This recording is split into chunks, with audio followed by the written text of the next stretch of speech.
All right, here's a story about the Baba Sali. I'm not sure if this is Rabbi Yisrael Abuchatzera that was here or Rabbi Yaakov Abuchatzera. I think Rabbi Yaakov Abuchatzera. He's buried in Egypt. Rabbi Abuchatzera. So the story is like this, that there was a lady in Morocco, who lived in Morocco. And there was a lady, a very rich lady in Morocco. And she had a son that was paralyzed. He was paralyzed basically from birth. Paralyzed and mute. But she took care of him. She had money. And she, had helpers, and they would come, they would wash him and things like that. And he was still, conscious. So she could, treat him nicely and give him love, and he appreciated it, but he was paralyzed. Couldn't move, couldn't talk. I guess his eyes could move, whatever. Anyway, as she got older, and eventually I guess her fortunes dwindled, and so it was very hard for her to deal with the child. And he got bigger. He got older until he was, I don't know, 20, 30, whatever. And he was big, and she didn't have money to pay the help anymore. So it was the big tzaddik over there. So first, she had already gone to doctors and doctors and doctors and doctors. For his whole life, she was going to doctors and treatments, and nothing helped. There was no way, no cure for what he had. So she didn't know what to do. So she went to I guess they called him the Baba Sali also. And because she went to Rabbi Yaakov Abuchatzera. Let's suppose he was Rabbi Yaakov Abuchatzera. She went to Rabbi, and she said, my son is this such and such a situation, and she's been to holy people, and she's been to doctors, and she's been to all this, and it won't help, and he's already 30, and he's totally, and she says, and I'm getting older, I don't know what's going to be. I would like you to give me a blessing that my son should die.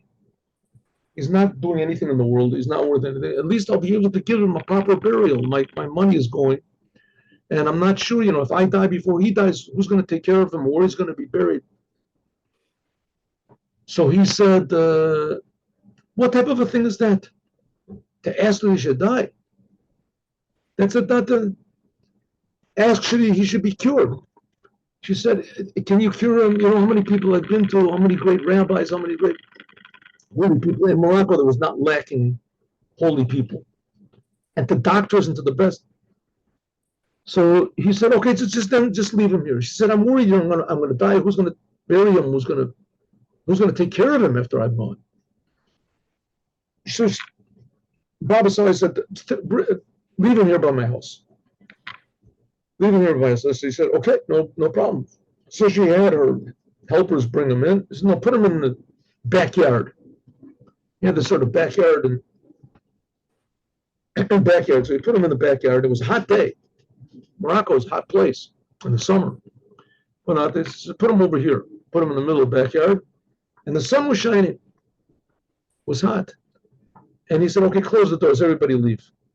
You're bothering me. I want to learn the Zohar. So the boy was there, already a man. And, lifeless, just laying there. And he couldn't speak. He couldn't just move his eyes. And everybody left. Are you sure you want? Yeah, leave him here. I wanted to. Okay, now, please, you've taken up enough of my time. I want to learn the Zohar. And he sat, the Baba Sali, he sat under a tree, under the shade, and he was reading the Zohar. And the sun is beating down on this kid, on this paralyzed boy. It's beating down, and he's reading. And the boy says, I'm hot. He says, shh, I'm reading. The boy says, I'm hot. I'm really burning up. Move me to a different place. He says, shh, I'm told you I'm reading. He said, you're such a mean man. Why are you doing this to me?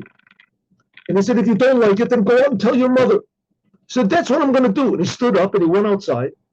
And he said to his mother, that mean man is there making me hot. Everyone saw. I started yelling and screaming. All of the Arabs from the whole entire area came around. They made a big party because they knew this lady. She was a good lady. And they were dancing and they brought him chickens and whatever they brought, to the Baba Sali, and there was a big holiday, a big festival. So they invited him that he should come to the dinner, to make a big dinner. So he said, what should I come to the dinner for? He says, because you did a big miracle. It was an amazing miracle.